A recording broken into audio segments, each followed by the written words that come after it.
Oke teman-teman, kita lanjutkan pembahasan soal kali ini pada section 3, dampak atau akibat dari kelangkaan. Kalau pada section 1, kita membahas soal yang menguji pemahaman akan pengertian dan gambaran kelangkaan, pengertian ekonomi dan gambaran kelangkaan, kemudian section 2 adalah penyebab dari kelangkaan, dan section 3 sekarang adalah soal yang menguji pemahaman akan dampak atau akibat dari kelangkaan. Ini mohon maaf sebelumnya ya, saya merekodnya di siang hari, jadi ada suara ayam dan lainnya. Oke, kita masuk ke soal nomor 1 di sini. Soalnya bahasa Inggris, sumbernya adalah dari Olimpiade Provinsi tahun 2015. Katanya soalnya begini, the most direct effect of scarcity of a resource or product is bla bla bla. Apa artinya? Oke, jadi kalau bisa sebelum menonton pembahasannya, coba kerjakan dulu sendiri ya. Oke, katanya dampak paling langsung dari kelangkaan atas sumber daya atau produk adalah dampaknya apa? Paling langsung ya yang ditanyakan. Oke, kita buletin.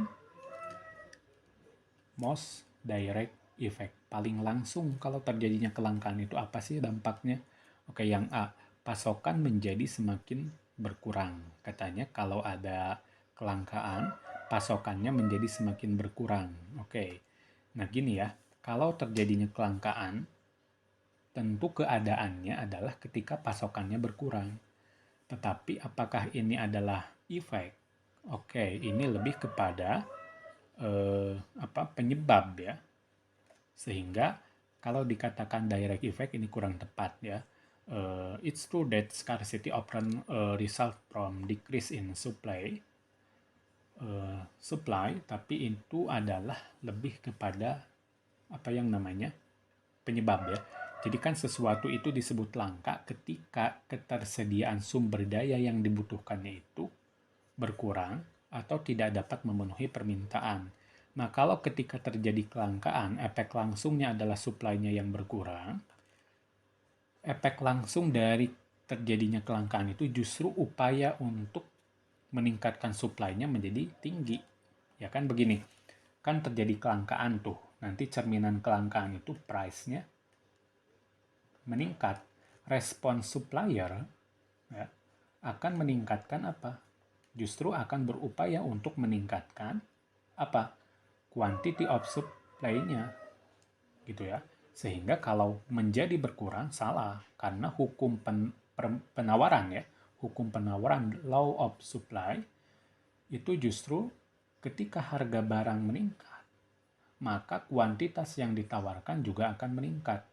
Kan nanti di kurva penawaran itu slope-nya positif karena mengikuti arah peningkatan atau penurunan harga gitu ya. Sehingga kalau terjadinya kelangkaan di mana cerminannya adalah harga yang meningkat, maka quantity of supply-nya akan meningkat. Jadi kalau berkurang itu kurang tepat. Oke, option B, the price of that good will rise and rise. Nah, ini betul ya. Jadi harga akan barang tersebut, harga akan barang itu akan naik gitu ya. Nah, jadi kan kalau misalkan beras nih, kalau beras langka, apa yang terjadi dengan harga beras? Maka harga beras tersebut akan naik. Siapa yang mampu, willing to pay terhadap beras itu, itulah yang dapat gitu ya. Oke, jadi ketika beras itu langka, maka harganya akan naik. Ini betul. Nobody will use that product anymore. Apa katanya? Tidak ada yang akan menggunakan produk itu lagi. Nah, sekarang beras itu adalah makanan kebutuhan pokok sebagian besar masyarakat di Indonesia. Sehingga kalau kemudian terjadinya kelangkaan beras, apakah kemudian secara direct effect kemudian masyarakat tidak lagi menggunakan produk tersebut? Jelas tidak ya, karena kebutuhan pokok yang sifatnya sulit diubah atau sulit berubah dalam waktu yang singkat, maka tidak akan kemudian orang-orang itu menjadi tidak mengkonsumsinya lagi, tetap mengkonsumsi meskipun kemudian barangnya menjadi mahal. Kalau mahal mungkin dikurangi pembeliannya gitu ya.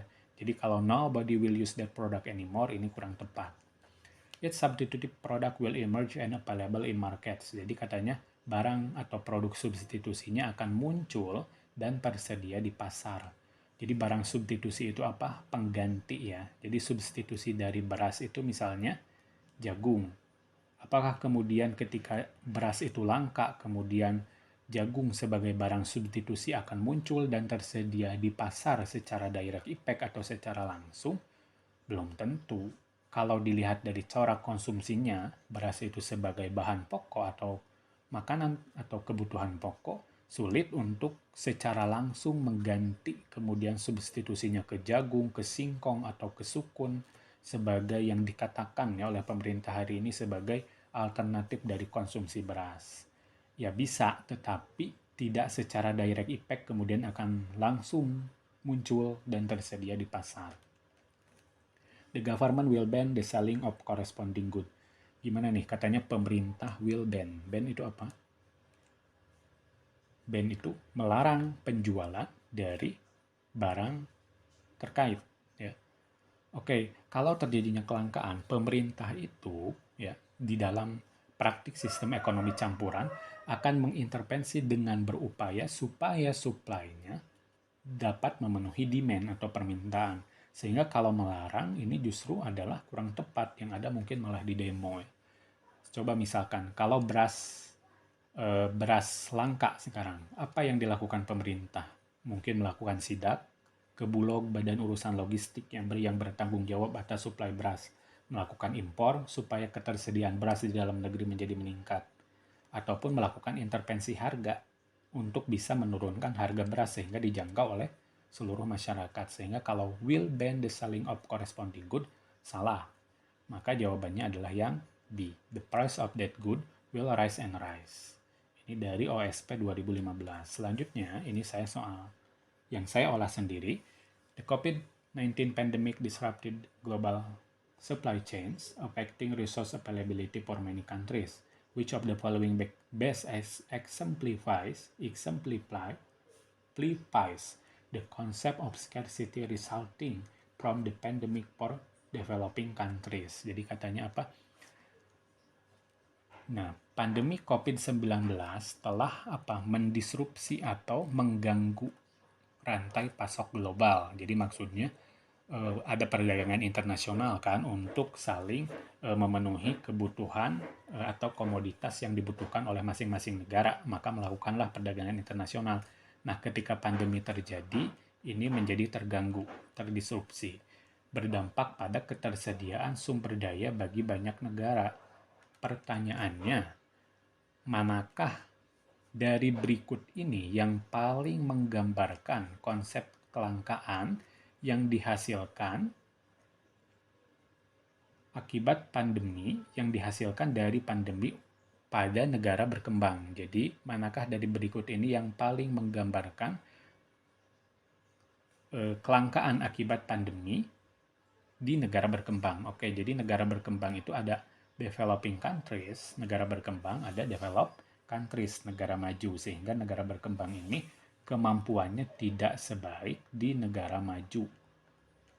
Oke, nah bayangkan pandemi yang terjadi 3 tahun lalu.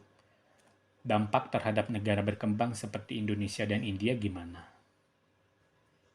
Sifatnya ataupun keadaannya buruk kan, lebih negatif dibanding positifnya, dampak secara langsungnya. Oke, option yang E, developing countries quickly adapted and diversified their economies, minimizing scarcity. Katanya, negara berkembang ini akan dengan cepat beradaptasi dan mendiversifikasi ekonomi mereka, meminimalkan kelangkaan. Oke, justru yang terjadi adalah ketika kemudian negara-negara di dunia melakukan kekarantinaan sosial, kemudian meminimalkan kegiatan perdagangan, ya, maka justru kita sulit untuk beradaptasi, ya, seperti misalkan dalam kebutuhan ventilator dan oksigen yang lebih banyak diproduksi di negara-negara maju, kemudian negara maju juga terdampak sehingga mereka menyetop ekspor untuk bisa memenuhi kebutuhan dalam negeri terlebih dahulu, maka sebagai negara berkembang ada shock. Sulit untuk beradaptasi karena kita juga kurang. Mau impor sulit karena mereka juga menyetop. Sehingga quickly adapted itu kurang tepat. The pandemic led to increased cooperation, ensuring resource availability in all affected countries. Oke, jadi pandemi itu mendorong peningkatan kerjasama, memastikan ketersediaan sumber daya di semua negara terdampak. Dan negara terdampak itu hampir seluruh dunia terdampak. Sehingga kemudian mendorong peningkatan cooperation, kerjasama itu meningkat. Nah, ini adalah itikad atau keinginan dari setiap negara memang mengincrease cooperation. Tetapi apakah kemudian betul-betul terjadi cooperation-nya? Ya mungkin itu sekedar upaya saja, tetapi pada kenyataannya sulit karena masing-masing negara juga mengalami masalah. Oke, kita lihat yang lainnya ya. Disruption in supply chain cause shortage of essential medical supplies in developing countries. Katanya ada gangguan pada rantai pasokan, jadi ini akibatnya untuk negara berkembang yang disebabkan karena kekurangan peralatan atau pasokan medis penting di negara berkembang. Oke, jadi hampir sebagian besar negara berkembang katakanlah mengimpor vaksin, mengimpor ventilator, mengimpor oksigen gitu ya. Meskipun ya ada yang diproduksi di dalam negeri. Tetapi yang terjadi karena banyaknya penduduk sehingga kemudian terjadi shortage. Coba waktu pandemi kemarin, masalahnya adalah yang kurang oksigen, yang kurang ventilator, kemudian vaksin juga kan melakukan impor. Sehingga apa yang terjadi? Kita terdisrupsi dalam rantai pasok, terganggu. Ini betul ya. Option D, developing countries focus on increasing their reliance on import from affected regions. Jadi katanya negara-negara berkembang ini fokus pada peningkatan ketergantungan mereka pada impor dari negara atau wilayah terdampak. Nah, gimana kalau terdampak? Gimana bisa impor? Karena negara-negara tersebut juga berupaya untuk bisa memenuhi kebutuhan mereka. Sehingga kalau hanya bergantung pada impor, susah. Namun pada akhirnya mungkin ya, setelah setahun itu bisa karena bisa beradaptasi. Namun di awal-awal sulit. Oke. Option E, the pandemic had little impact on resource availability in developing countries. Jadi katanya pandemi itu memiliki dampak yang kecil pada ketersediaan sumber daya di negara berkembang. Salah ya, dampaknya sangat besar. Oke, jadi jawabannya yang C, adanya gangguan. Oke, itu yang bisa saya sampaikan pada section ini terkait dampak atau akibat kelangkaan. Sampai jumpa di section selanjutnya, masih pada chapter dan subchapter yang sama. Terima kasih banyak.